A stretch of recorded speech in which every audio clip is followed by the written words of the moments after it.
Легенда о герое V века в звучании музыки XXI. Балет «Аттила» чувашский композитор Андрей Галкин начал писать прошлым летом. Сейчас его разучивает оркестр театра оперы и балета.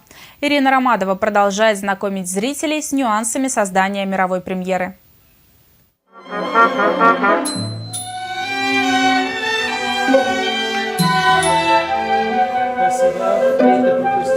Автор «Аттилы» и композитор Андрей Галкин признается, изначально не планировал писать балет, но потом тема показалась ему интересной и актуальной.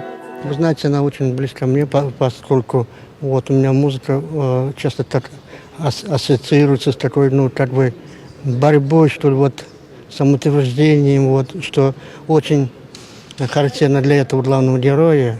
И в этом плане мы близки с ним по духу.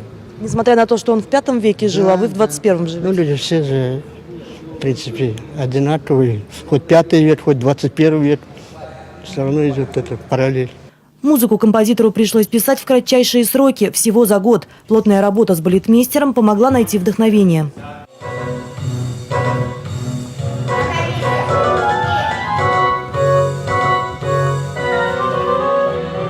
Перепробовали массу вариантов, искали какие-то совместные темы и для разговора, и для музыки, и что-то пели и танцевали в кабинетах, и что там только не было. Процесс, конечно, очень интересный. Произошел, конечно, процесс и трансформация музыки от самой первой нашей встречи до вот нынешнего состояния спектакля, потому что, сами понимаете, когда идея только зарождается, она начинает жить собственной жизнью, и уже в какой-то момент мы не совсем даже управляем ею, а она управляет тем, что происходит. Балет «Аттила» не совсем традиционен по своей структуре. Музыка скорее близка к симфонической, то есть в большей степени идет ее сквозное развитие. Музыкальный материал, он крупный очень. То есть это, например, музыкальный кусок «Война», так у нас называется, рабочее такое название. Он идет почти 12 минут.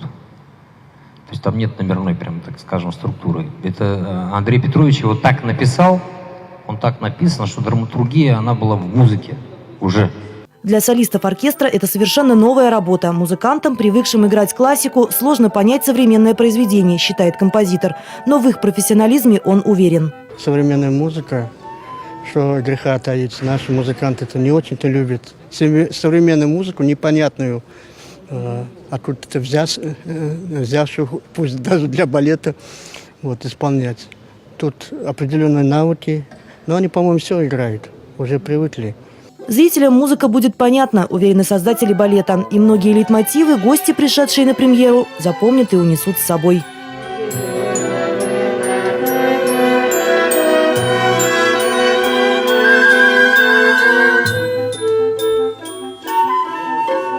Ирина Ромадова, Вадим Владимиров. Вести Чебоксары.